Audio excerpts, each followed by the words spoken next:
On est lundi soir et je me trouve à Longueuil parce qu'on avait entendu parler d'un super projet de petite maison, en fait, pour les personnes en situation d'itinérance.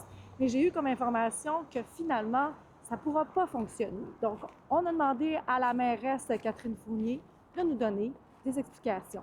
C'est sûr qu'on parlait d'un très beau projet là, qui était d'offrir des mini-maisons sur le bord de l'eau.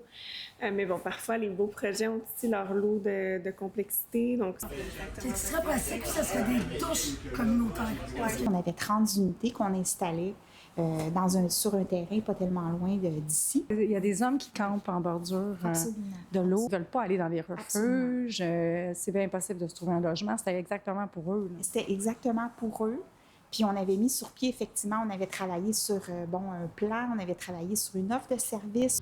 Le projet prévoyait aussi l'aménagement d'un centre communautaire et d'un bloc sanitaire disponible pour toutes les personnes en situation d'itinérance. Il faut mettre des conditions gagnantes, il faut l'accompagner à travers ça. Et c'est ce que le projet des mini-maisons allait faire. la subvention, c'est sûr que ça a été la bougie d'allumage pour nous. La Ville avait réussi à obtenir 1,3 million de dollars de subventions des coffres du ministère de la Santé.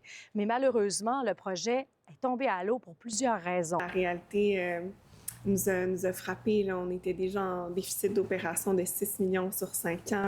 Premièrement, le terrain sur lequel on devait déposer les maisons était contaminé, ce qui aurait fait exploser les coûts.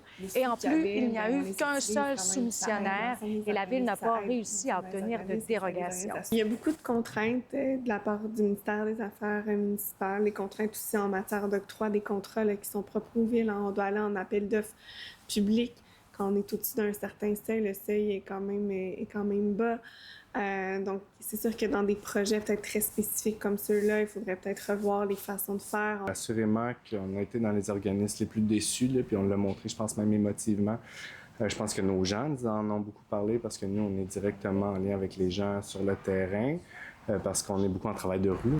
Finalement, la Ville et les 7 organismes communautaires impliqués ont utilisé l'argent public à d'autres fins pour bonifier leurs activités. La navette qui va faire le tour des campements, qui va pouvoir transporter les gens vers les refuges en temps de grand froid. Pour ce qui est des machines distributrices, on parle d'un autre projet, donc de nos plateaux de tapage. Puis on vise à fournir jusqu'à 600 repas par semaine. Fait qu'on a mis sur pied un café communautaire 24/7. Donc là, ici, ce projet-là, c'est temporaire, c'est un plaster qu'on met, mais c'est sûr que ça n'enlève pas le besoin, là. Quoi qu'il en soit, les organismes impliqués ne perdent quand même pas espoir de voir pousser un jour le projet à plus long terme. À Longueuil, Véronique Dubé, pour Nouveau Info.